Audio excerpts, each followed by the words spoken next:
Within hours of a grid hack, electricity would fail across large portions of the country. Cities would lose power almost simultaneously. There would be no explosion, no visible attack, no single moment that clearly explained what had happened. The outage wouldn't feel dramatic. It wouldn't feel like a crisis. It would feel quiet. Most people would assume power would return shortly, because it always has. In the first day, daily life would slow. Homes would go dark, streets would fall silent.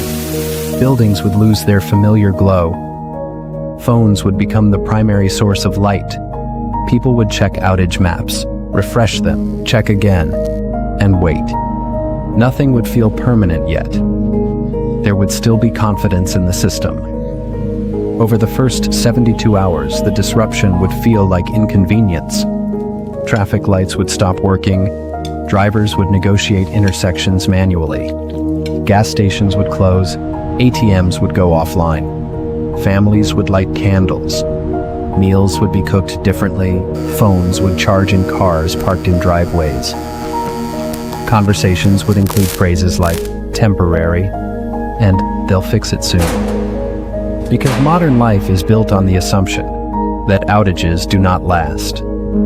That assumption would quietly begin to fail. As the first weeks pass, critical infrastructure would shift to emergency power. Hospitals would rely on generators, not as backups, but as primary sources of electricity. Water treatment facilities would reduce capacity. Pressure would drop. Processes would slow. Data centers would begin shutting down non-essential systems, then essential ones. Backup power would keep systems running, but only partially. Backups were never designed to replace the grid. They were designed to buy time, and time would start running out. By the second and third weeks, failures would no longer remain isolated. Supply chains would begin to fracture, not because resources disappeared, not because production stopped. Food would still exist, fuel would still exist, medical supplies would still exist. They just wouldn't move. Coordination requires electricity. Paper signs would replace digital systems, manual processes would replace automation. Rationing would begin quietly, delays would become routine, and reliability would disappear. As weeks turn into months, communication networks would fail. Cell towers would go dark. Internet access would vanish. Information would stop moving instantly. News would no longer refresh. Updates would no longer propagate. Information would begin moving locally, through radio broadcasts, through printed notices, through conversations.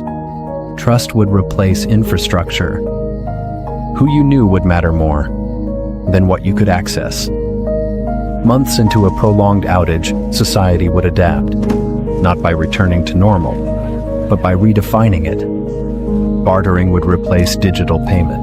Local organization would replace national systems. Daily routines would change. Expectations would shrink. Normal wouldn't return. It would quietly transform.